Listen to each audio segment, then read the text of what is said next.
What's up, everybody? Welcome to another video in the Ideal Auto Factory, where we talk about everything RC drift and vinyl wrapping. So let's get into this one. It's pretty much a one take. We all know how that goes. If you don't know, the one take is me trying my best not to ramble, not to get off topic, and also not edit the video at the same time, other than me flipping the camera over to show you what I'm talking about. So today's all about my Rhinomax and its current state. This would be... You talking? Yes, I'm talking. This would be the third Rhinomax that I have actually owned. Owned, meaning I had one. That's the one that's in all the videos. Then there was a second one that I got when I traded a vehicle. I immediately sold that because I don't see the point in having two of the same thing unless now my son wants to drive the same thing I have. Or, no, so that was the second one. And the third one is the one that I currently own. So I sold the first one a while back. But this third one is here to stay forever. I've done a lot to it. But let's get into it. Just want to show you some quick things, and then that'll be it for this video. So here is the Rhinomax V2, and I can say V2.1 because I completely changed the whole look of it. You know, there was, it's controversy in my own mind, I guess. I feel like this chassis got way too overpriced. I sold mine for less than $1,000, and then they started costing a whole lot more. And of course, it's just aluminum and carbon fiber. Now, I'm not gonna go too deep into that, other than the chassis made its way up to people spending $1,800 or more on them. And there's 4 colors. There's all black, there's red, there's fully green, and then there's the Rhinomax version 1, which is black as well. So there's kind of like just 4 versions, that's it. But this one is originally red. There's nothing red other than like the threads in there now, as you can see there. But what I did was I completely revamped the whole thing and turned this on its head. So spray painted Rust-Oleum like silver, the like chromy looking silver, whatever. And this side came out. De-anodized every single part using, you saw it I made a previous video on how to de-anodize. So that's what I de-anodized it with. And de-anodized the servo, de-anodized the ESC. Didn't de-anodize the motor because it's black. If it was a red or purple, I probably would have tried to. De-anodize the dampers, and that should be it. And I tried my best to get, and I de-anodized the actual turnbuckles back here too. Those were red. So those turnbuckles back there, they were red as well. Now, what makes this something I actually wanted to do? Well, in my first Rhinomax, I just enjoyed everything about it. I did a whole lot to it. And then I went to drift with it at King of the Streets, enjoyed that process too. And then I basically I took it apart. I started to see that, oh, you know, it's more than just a shelf queen, it's more than just a whole different animal. And you know, you can actually do the same crazy things that people do to these other cars, you know, like we got YD2s that are, you know, with fantasy front ends, or we got YD2s with all this other stuff. So hold on, my daughter's wants me. What do you need? All right, back to what I was saying. So we got YD2s with you know, Unicon, DS Racing, Unicon, MC1, Rev D, who else makes something? Wrap Up Next, and everybody's got a conversion for a conversion for a conversion. And here's the Rhinomax, just kind of stands alone. I'm saying that loosely because I don't pay attention to a lot of stuff anymore. Travis is a YD2, DIB conversion. Either way, there's just so many conversions for one chassis that I just was like, all right, well, what am I doing with this? So this is what I did. And as you all know, I'm really hoping the Rhinomax doesn't, it doesn't matter.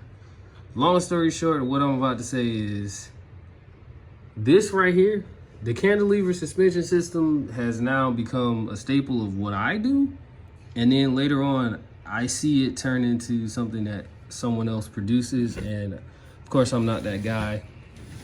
I don't own a factory. I don't own any kind of logistics in my brain on how to get all of that done, or knowledge in my brain on how to get all of that done.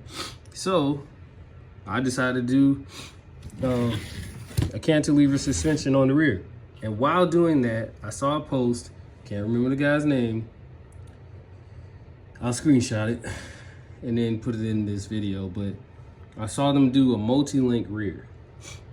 4-link, 5-link, whatever you want to call it. But because of how this car is, you can actually do that, to it. So this is my setup and it works fine. Somebody on Facebook was like, oh man, the way that flexes, you won't even get suspension travel. There's zero flex. Zero flex. It looks that way because of how this is set up. So this is the top of this is a Sakura D5 upper rear knuckle brakes, whatever it's called. It just goes on top of the rear knuckle to put the camber link on. And it has a bracket on the side. Can't really tell, but that bracket on the side there stops this piece from rotating around. So we're braced. It will not rotate, therefore those will not flex.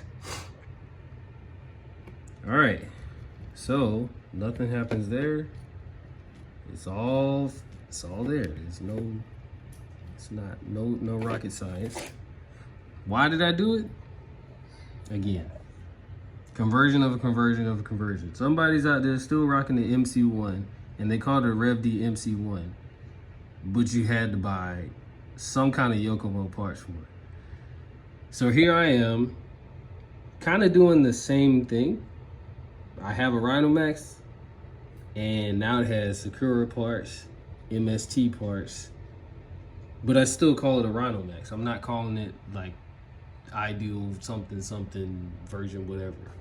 It's like converting the chassis, The RDX was fine by itself, and then now we got 30 different conversions for the thing. So not ranting on conversions, not knocking conversions.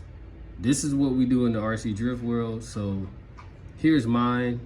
Now that you see it, one day I hope somebody else actually does it too.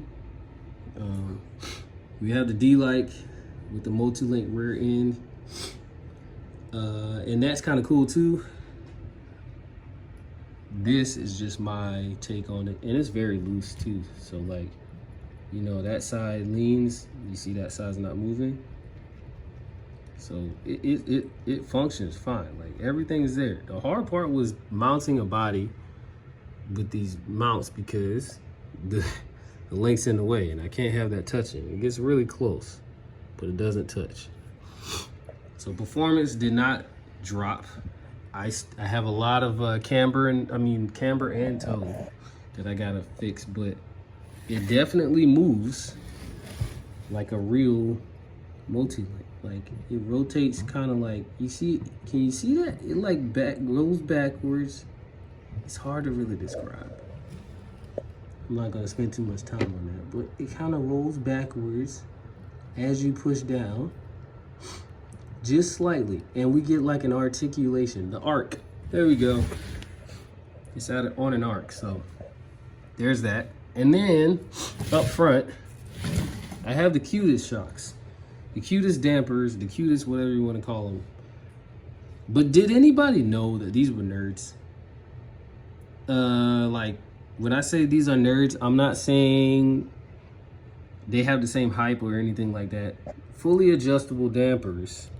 6-way adjustable up front. Yeah Racing Qutus for $40. You get everything. Whereas nerds are $400 for just rods. And then now Bio has some too. But I'll be making a separate video on these. Front same way, front's fine. Does its thing. Doesn't want to drop as easy, but I'll fix that. Still working out the kinks on that. Car does not have perfect Ackerman up front. This wheel leans in a little bit more than the lead wheel. Trailing wheel is in too much, so I gotta fix that. But I'm fighting for zero toe in the front. We'll get there. Other than that, I'm not gonna take it overboard. Cantilever in the rear, Mutilink in the rear, Tamiya 15.5T motor. We got the, oh yeah, I forgot about that because that's pretty much what I do from the jump. It's not RR, it's MR. I flip everything around. That's another key point. Weight distribution for me. And then my battery sits here. This is not a battery, but we're gonna pretend it is for right now. Boom, battery sits right there. And that's how it looks. So there's my Rhinomax version 2.1, you should say, whatever you wanna call it. And it drifts well, want it to drift better. Wire management, about as good as it's gonna get.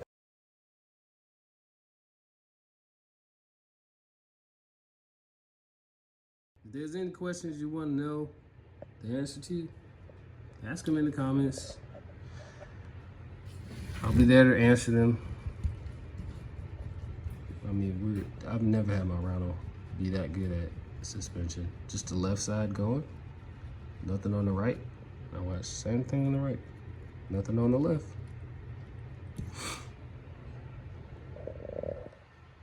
Here it is, guys. The Rhinomax, fully de-anodized, painted, yada, yada, yada. Oh, I never really told you, like, another reason why I did it. So, yeah, that's the other reason why I did it. I feel like I devalued it for everyone else and increased its value to me because I personalized it and made it mine. Every Rhinomax is red, black, or green. And so to de-anodize it and paint it, it's almost like, I'm not saying nobody wants it or I don't want anybody to want it, but it's like, it's mine now. It's literally mine. No one else's. Hey, I couldn't be the first one. I don't really care to be the first guy. Somebody else might have already done this and just never put it on video, but here it is. It's like, now I'm saying, okay, can we stop making it worth $1,800 or something? Like, I don't know. I don't think it sells for that much anymore. But either way, it's not a big deal. Buy it for what you want it for. If you see value in it, go after it. But yeah, this is the Rhinomax. Hey, y'all keep God first. I will catch you on the next video.